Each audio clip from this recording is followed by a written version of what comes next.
बासी भोजन। एक गांव में माँ अपने दो बच्चों के साथ बहुत ही खुशहाली से रहती थी। अपने पति के गुजर जाने के बाद उसने पुत्र और पुत्री को पाल पोस कर बड़ा कर दिया। साथ ही उसने अपने बच्चों को बड़ी संस्कारशील शिक्षा दी। माँ का आचरण भी बहुत ही संस्कार संपन्न था। पास पड़ोस के लोग भी उसे बड़ी शीलवान महिला मानकर उसका आदर्श अन्य महिलाओं को अपनाने को कहते थे। दिन ऐसे ही गुजर रहे थे। बच्चे तो पढ़ने लगे, माँ बूढ़ी होने लगी। अचानक एक दिन वह बहुत बीमार पड़ी। वैद्य को दिखाया गया, दवाइयाँ ली, फिर भी कोई सुधार नहीं आया। अब तो मेरी जिंदगी का कोई भरोसा नहीं, उसकी समझ में आया। बेटा और बेटी को समीप बिठाकर बेटे से कहा, बेटा, अब मेरी जिंदगी के ज़्यादा दिन नहीं बचे। मुझे तो तुम दोनों की चिंता लगी है। अपनी बहन का ख्याल रखना। अच्छे संस्कार वाला लड़का देखकर उसकी शादी कर देना। दोनों बच्चे रो पड़े। बेटे ने माँ को वचन दिया कि तुम चिंता मत करो, मैं अपनी बहन को बड़े ही अच्छे ढंग से रखूंगा। माँ की बीमारी बढ़ती गई और एक दिन उसकी सांस टूट गई। दोनों बच्चों को बहुत दुख हुआ। दिन गुजरते गए। एक दिन भाई ने बहन से कहा, देख बहना, पहले मैं शादी करता हूँ। एक लड़की है मेरी नज़र में, काफ़ी अच्छे घराने की है। अगर मैं पहले शादी करूँगा तो तुम्हारी शादी करने के लिए कोई दिक्कत बीच में नहीं आएगी। बहन तो समझदार थी, उसने सहमति दे दी। भाई ने ऊंचे घराने में शादी की। जैसे ही उसकी शादी हुई, वह बहन से दूर दूर जाने लगा। अपनी पत्नी के बहकावे में आकर बहन से बातचीत करना भी छोड़ दिया।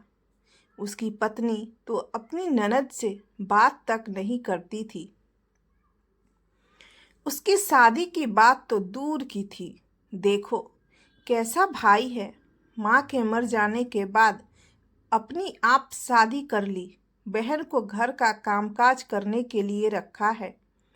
पास पड़ोस के लोग कानाफूसी करने लगे। देखो कैसा भाई है, स्वयं शादी कर ली और बहन को काम करने के लिए घर में रखा है। माँ के संस्कारों को तो वह भूल ही गया।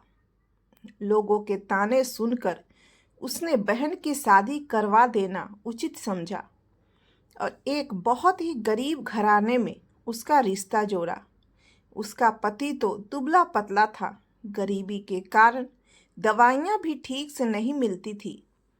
उसके साथ अपनी बहन की शादी करवाकर भाई तो बंधन से मुक्त हो गया, पर बहन अपने हालात पर रोने लगी।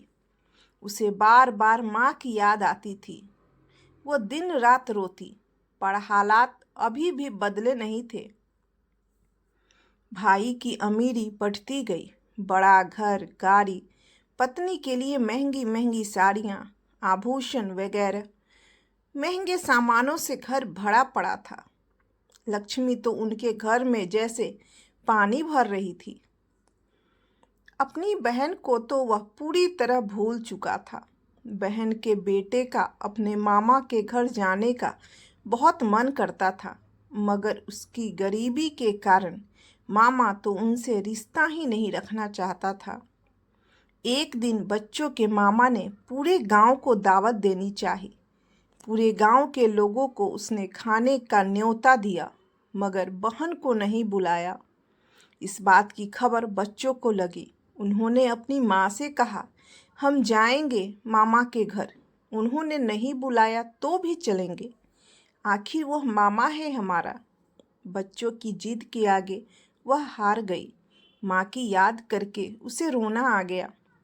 वह बिन बुलाए मेहमान अपने बच्चों को लेकर मायके चल पड़ी। दूर से मामी ने उनको आते हुए देखा तो वो गुस्सा हो गई। उसने पति से कहा, भिखारी आए हैं, उनको बाहर ही बिठा देना। अपनी भाभी के शब्द सुनकर बहन को बहुत दुख पहुंचा। पर वह बच्चों के साथ चुपचाप बैठी रही। गांव के लोगों को तो पंच पकवान दिए और बहन को बासी भोजन दिया। उसकी आंखें आंसुओं से भर गई। अन्न खाने लायक नहीं था। बासी भोजन अपने आंचल में बांधकर बच्चों को लेकर अपने घर लौट आई। उसने आंगन में आकर तुलसी के सामने जमीन में गड्ढा खोदकर भोजन उसी में डालकर दबा दिया और सब पानी पीकर सो गए। दूसरे दिन बहन जब उठी तो उसे आश्चर्य हुआ। जिस जगह उसने बासी भोजन गाड़ दिया था उसी जगह पर तुलसी का एक पौधा निकल आया। उसने हल्के हाथों से मिट्टी हटाकर पौधा निकाला तो उसे उसके नीचे जमीन में सोने के सिक्कों से भरा हुआ एक मटका दिखाई दिया। उसने फावड़ा लेकर मटका निकाल लिया। बहन रातों रात अमीर बन गई। बड़ा घर, गाड़ी, बच्चों को अच्छे कपड़े, पति को दवाइयाँ, अब तो सब कुछ अच्छा हो गया। उनके घर में तो अब हर दिन दिवाली होने लगी। इतनी अमीरी पाकर भी बहन अपने माँ के संस्कारों को नहीं भूली थी। वह पास पड़ोस के लोगों की मदद करने लगी। सभी जगह उसका नाम रोशन हो गया। उसकी कीर्ति चारों ओर फैल गई। भाई तक बात पहुंची। भाई ने फिर से पूरे गांव को भोजन कराने की तैयारी की। पहले बहन और उसके पूरे परिवार को बड़े सम्मान से बुलाया। सारे आभूषण और कीमती परिधान पहनकर बहन का कुटुंब चल पड़ा। उनके बैठने के लिए चांदी के पाट, सोने की ताट पर भोजन। बहन को उसके परिवार ने एक बार पंगत को देखा और दूसरी बार वे सभी नीचे जमीन पर बैठे। सोने की ताट चांदी के पाट पर रखा और बहन अपना एक एक आभूषण निकालकर ताट के पदार्थों पर रखने लगी। माँ जो कह रही है वही बेटों और पति ने भी दोहराया। भैया भाभी हैरान हो गए। यह क्या हो रहा है? उनको तो पता भी नहीं। थोड़ी देर बाद भैया ने बहन को पूछा, ये क्या हो रहा है? आप लोग ऐसा क्यों कर रहे हैं? बहन हंसकर बोली, भैया भाभी, आज आपने हमें खाने पर बुलाया है, मगर वह न्योता हमें नहीं बल्कि हमारी अमीरी को दिया था। आप दोनों को याद होगा जब पहली बार आपने गांव को भोजन का न्योता दिया। बिन बुलाए मेहमान की तरह मैं अपने 2 बेटों के साथ यहाँ आई। आपने हमें भिखारी कहा था। उस समय हम भूखे थे और खाने की सख्त ज़रूरत थी। तब हमारे सामने बासी भोजन भिखारी की तरह रखा। अब हमारा बड़ा मकान है, भरपूर अन्न खा सकते हैं, गहने गाड़ी सब कुछ है। अब किसी चीज़ की ज़रूरत नहीं है। सो आपने हमारी अमीरी को खाने का न्योता दिया है, इसलिए मैं खाने के ऊपर ये गहने रख रही हूँ। ऐसा कहकर पूरे परिवार ने अपने गहने ताट के पदार्थों के ऊपर रखे और फिर स्वाभिमान से अपने घर की ओर चल पड़े।